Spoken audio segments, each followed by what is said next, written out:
Remaining humble was easy, bro. Cause like I said, I got here being me. So why the hell am I changing that? The moment I stop being me is the moment I'm being fake to everyone.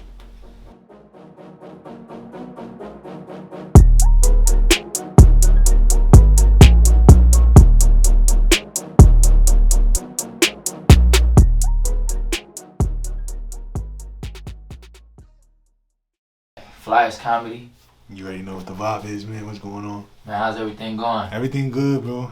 Everything good. Go steady, you feel me? Yeah, so let's get straight to it. I seen before your name was Flyers Comedy was Harlem's Flyers. Correct. That's where you originally from? Yeah, I'm from Harlem, bro. Yeah. Johnson Projects. Feel me? What was that like? You see some things, man. You see some things. You do some things you regret. You move forward, bro. Yeah. I mean, moving out here, it made a difference in my life, you feel me? Because if I would have been back there, I don't think I'd be in the position I'm in right now. Yeah. If you want to be completely honest.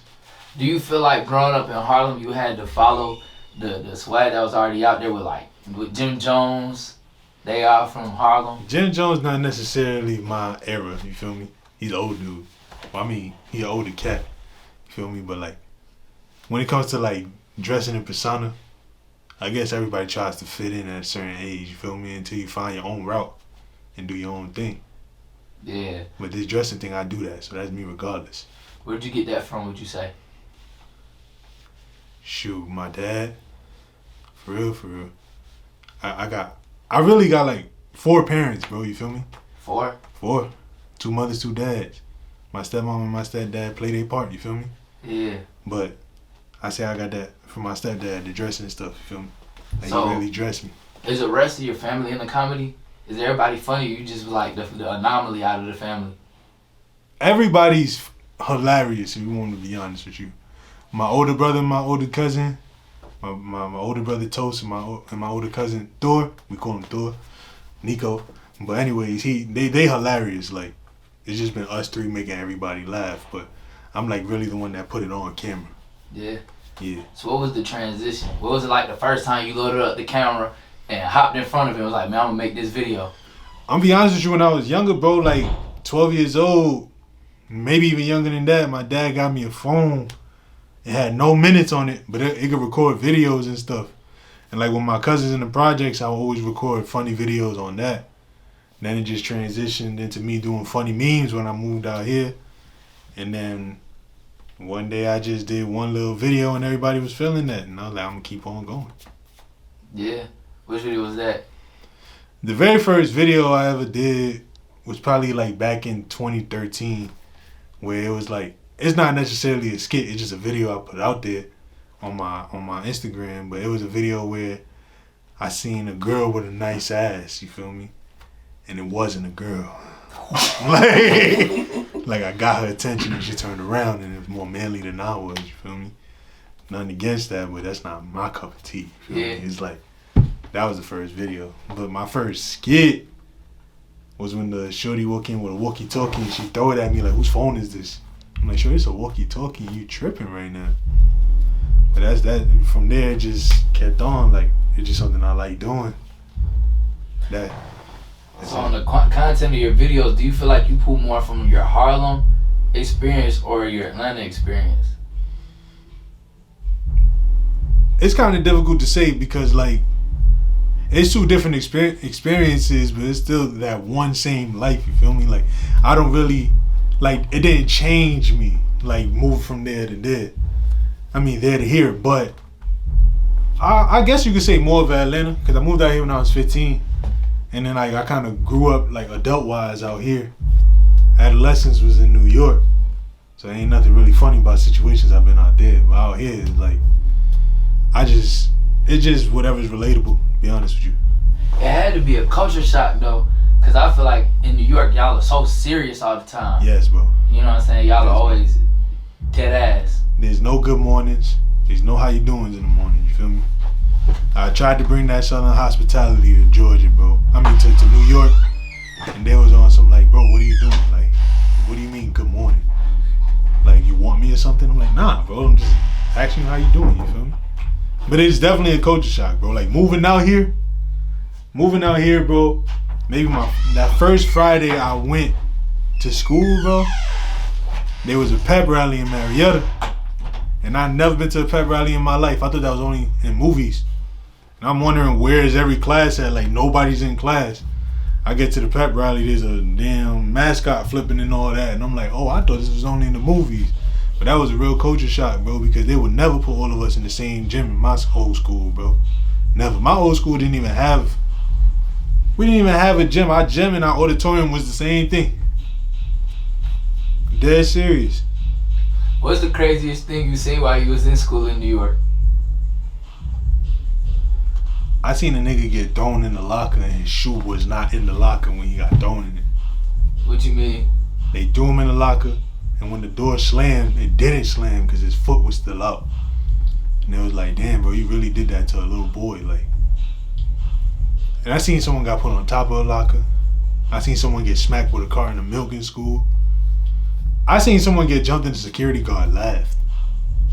And so he knew better than that, like, type shit.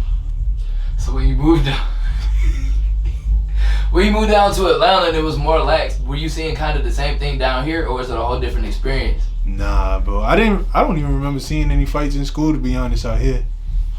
I mean, you got them little crowds that, you feel me, they not going in the right path or whatever, or these thugs, one might say, but it's not really nothing compared to what I seen in New York whatsoever, bro. Worlds, Atlanta versus New York. When it comes to vibes of women, which one do you prefer? Vibes in women? I can start off with the woman one. I don't like New York women, bro. I don't. They're disrespectful. You feel me? Don't get me wrong, all women is beautiful. Right. Nah, all attitudes is beautiful, bro.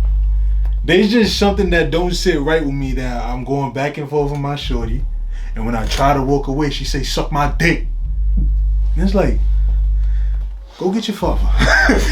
Like, go get your father, bro. Who you talking to like that? Your father's power level better be immaculate talking to me like that. And it's just like, out here they just so nice, bro. Ladies just so nice. They so thick, skin clear, chocolate, whatever flavor you like. To be honest with you, they just out here. So walk us through an experience of linking up with a vibe for the first time up north versus first time linking up with a vibe down south. Things about shorties in New York, bro. You can link a shorty in New York and she be like, oh, you think you fucking cute or something, little nigga? You're like, what? I don't know anymore. Like, I put cologne on to see you, like, I hear shorty be like, oh, you look nice today. Right. Thank you. I'm gonna try this again. That New York shorty, you never seen me again because I don't even know of you. But that's their way they, you feel me? It's just the aggressiveness, but it comes from the males too. Like, I could walk you through a situation I done seen men try to holler at girls in New York. Oh, I'm fine. Oh, fuck you ugly anyway. That's exactly how they talk to women out there, bro. While he's like, oh, okay, can I pump your gas for you? This and that. It's like yin and yang, bro. It's like completely opposite, bro. Completely opposite. So what was the adjustment like when you first got down here? Because I'm pretty sure you weren't a comedian in New York. Nah, I was always the funny guy in the group, though. Now, I was always the funny friend. I just wasn't a comedian. But like the transition, bro, it's just so, it's difficult because it's like, in New York, you gotta watch your back. You always gotta watch your back. You always gotta be 10 toes down, here or there, you feel me? But like the transition just so different, bro, because it's like, why y'all so fucking friendly out here? Because if someone's friendly to you in New York like that, it's just like, oh, he's definitely lying to me. Like, that's the vibe you get. But that transition is just learning to trust human beings again, bro. For real, for real. Right. You said lying to me. What's that? Lying to me is like when someone set you up. They put in everything in line to get you right where they need you. Who do you think is shiestier, the folks up north or down south? Nah, I don't know, bro. I remember walking to school with niggas and they're literally planning to line one of their mans up. Like, walk into the school and they say, yo, such and such got this on today. once he get here, it's over for him. And I'm like, yo, ain't that your friend? Like, you gonna tell him? Cause you asked me, I'm not going to now. So it's like, yeah, bro, I ain't gonna get too much into that though, bro. I ain't trying to name spill or nothing. You feel me? I just done seen I seen horrible things, bro. That's all. Yeah. So would you take New York drill music or would you take Atlanta trap music? Forever. For one or the other forever? Yeah, forever. I'm in a stage right now where all I listen to is really drill music, you feel me? But Atlanta trap music that just became so culture like it's needed. So if I had to choose one for the rest of my life and I can't hear the other one no more, I'd choose Atlanta trap music. Really? Yeah, because drill music really don't have no culture to it. It kind of just feels real temporary. But it's the temporary shit that I love right now. But you feel like it'd have been different if Pop Smoke was still here? If Pop Smoke was still here, he was already transitioning from drill to something else. He started singing on songs, doing melodies and all that. You don't hear that on drill songs no more. A lot of drill rappers right now is kind of just stuck in doing drill music. But I mean, that's definitely if that's a new genre, because I don't know if it falls under hip hop, pop, or nothing like that. I heard it's his own genre now. That's definitely my favorite now. But like I said, it's temporary. So Atlanta music, I take that. I take Atlanta trap. Over anything. So when it comes like to the comedy, who is your influences? Dave Chappelle, Martin Lawrence, a little bit of Kevin Hart. Those are all stand-up guys. They're stand-up guys, but they also dudes that's been on camera a lot, like on TV shows, on movies. Feel me? So like that, like Dave Chappelle with the skits and everything, improvs. I've always liked that. Kevin Hart, he's in every type of different movie you can bring up. Martin Lawrence had his own show. Like, my type of comedy isn't stand-up, even though I personally feel like I can do that. It's not just my cup of tea. You feel me? But it's something I've never tried it because it's different when you got all your friends laughing. But when you got a whole crowd of people that never seen you a day in their life, that's a whole different type of smoke. But I know I could do it. It's just I never looked into it like that. But I would try it though. Like I'm open to trying something like that. So what goes through your head like when you make a joke? Just say it. Do you ever like have it in your head what the reaction to be? Nah. Like, cause I never been to say a joke type of dude. You feel me? This is just me being me. Yeah. And I'm a great spirit at the end of the day.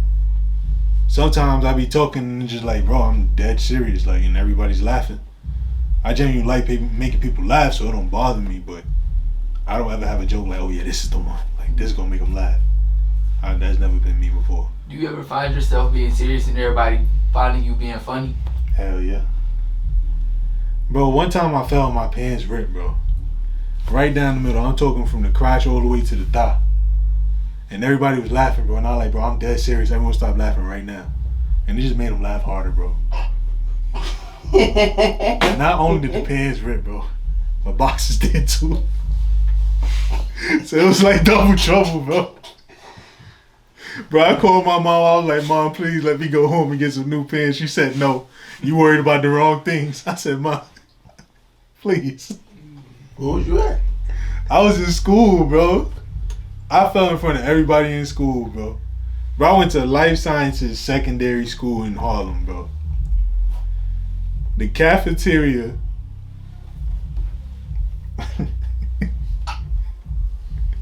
The main entrance of the school was smaller than the cafeteria, bro. The cafeteria probably could only fit about 80 people in that bitch, bro.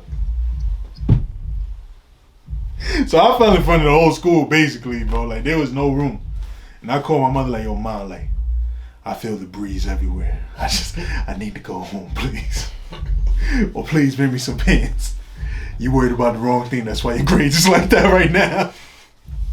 Mom, my tip is showing. Please. Hung up on me, bro. Just so like I see a lot of the times you be taking your personal experiences and putting them into your skits and your comedy? Does that help you get over the moments, or is it just like fresh ideas for you? I used to do a lot of fat jokes, bro. I used to do a lot of fat jokes on myself, and like, I had got the opportunity to speak to one of my favorite Instagram comedians. His name is Got You Cracking the Fuck Up. He's from Philly. And I sent him some of my content. He said, bro, why you saying fat jokes? Why you saying fat jokes about yourself like that? Like, what you mean? Like, he's like, bro, you're not saying that to make people laugh with you. You're saying it to make people laugh at you. And that was the last video I've ever made that had to do with that. Like, any fat jokes of myself. But I do use my personal experiences to make my comedic videos. And you can say it's something that made it easier to go through. But yeah, you can say that, bro. It makes it easier to go through it. Yeah, so the reaching out to a lot of, like, now that your numbers have got up there and like your personality has gotten up there, is there a lot of people that reach out to you just with advice and stuff like that? Or do you find yourself still freestyling it and moving it as you go? The first time I went viral, I've had a couple of blue checks slide into my DM and told me keep going. And that was like very inspirational because it's like, damn, I never thought you would even see my videos. Because at first it was just something that I was just doing that made me genuinely happy. But once the blue check started coming in and it's people that you done watched on TV, someone you done listened to several times, or someone that you was watching their videos and all of a sudden now they watching yours, it's like, damn, like, I really could do this. So it's like, the reach out is crazy because then you got a bunch of people reaching out to you trying to give you advice. You don't know them. They pages is smaller than yours, but I take all the advice I can get because I don't know everything. That's real. So when people tell me something I don't know, I take that with a grain of salt and I keep it moving. But I might not respond to you though. Just know I seen that and I appreciate it though. That's real, that's real. So have you ever been caught out in public, or was the first time when you went out in public and they noticed it was you? The very first time ever I was noticed in public was way before I was viral. Like way before, I'm talking about years before. I've been doing these videos since 2017. I didn't get my first million views till 2021. But I got noticed at Taste of Marietta. I was walking by. I was with my boy Big Brian, and these two there was younger girls. They walked by and they was like, I seen them on Instagram before. And that shit kind of like, it was like a breeze by. It was like I ain't really tripping. Like they probably wasn't talking about me, but then like now that I look back and they were like, they better have been talking about me. But my first time after being viral, we were shooting another car accident scene. Me, Trendy Fam, Reem, or my good friend Rue. We was all filming in front of Arbor Place. We was shooting another car accident scene, and someone literally pulled their car next to us and was like, yo, I seen y'all on TikTok.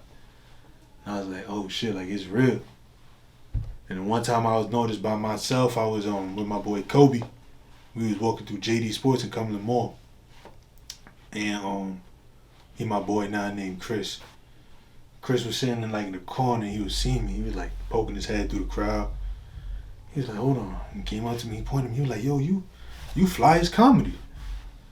And I was like frozen. Like I was like, oh shit, like that's never happened. Like I've never been noticed by the name. He's like, bro, I fucking love your videos, da, da, da. And that shit was just such a humbling moment, bro. It didn't make me big-headed or nothing. It was like, I gotta keep going because now these people watching me saying I make their day. I read my comments when they say you literally got me through tough times, bro. I've gotten DMs like that before. So I was like, I gotta keep going. I have to. How does that make you feel when you receive love like that? Responsible. It feels like I gotta keep doing it because it's not just for me no more. And don't get me wrong, I got a younger brother that look up to me. He got a dream to chase, so I gotta keep chasing mine. And then once I get there, I gotta get a new dream now because there's no stopping. But when you get messages like that, it's just like, all right, I'm doing the right thing. Because I'm talking about people generally talking about they was ready to kill themselves. And they'll DM me. Like, bro, you got me through a really tough time in my life. You might never see this message. And at the end of the day, I'm just a regular guy like they are, you feel me? But yeah, it makes you feel responsible. Because now I gotta do this. but it's enjoyable at the same time. Yeah. So I feel like before you were the person who was receiving the love, you were the one trying to look for your moment and trying to take it to the next level. What was the motivation to be like, you know, I'm gonna do this and I'm gonna go hard with it? I was in a situation where I wasn't choosing myself first. You feel me? And every guy or girl can contest to this. You feel me? Everybody gets stuck in that situationship or that relationship where you lose track of yourself and what you want to do with yourself first because you're so focused on someone else that's not focused on you like that. And of course you got your little cupcake phases where everything is great. You feel me? But then when that shit falls apart is when it's awful. Then you get to the point where it's like, all right, I'm chasing something that's not. I'm chasing something that's making the finish line go further and further to the point that it is not one no more. You in a situation, every situation you in is because you put yourself there. And God put you there. So it's like, once I was like, you know what, bro? I'm going to go ahead and let that go. I let that go. 33 days later, I went viral. Really? 33 days later. Counted it. 33 days I went viral off the most simple video I could ever think of doing, bro. And that's that slap video with my cousin. How'd that go? So, the way the video goes is the message pops up on the screen. The user sees the whoever's in front of the camera will see the message and you will get their reaction. I know a lot of people on this platform, they're not giving a genuine reaction. They're acting to it. And I feel like I'm a better actor than them. So I told her, yo, when this video pop up, you slap me. And you don't just slap me, you slap dog shit out of me. And that's what the fuck she did. Like, that shit hurt. But dropped that video, I was at work. Dropped it at 10:55 a.m. on a Saturday. I dropped it. I'm used to like maybe getting 1,000 views on a good video. You feel me? Before that, I had like 400K on one good video. I dropped that video at 10:55. By 12 p.m. that shit was sitting at 100K views. So it was like, oh shit, like what the fuck?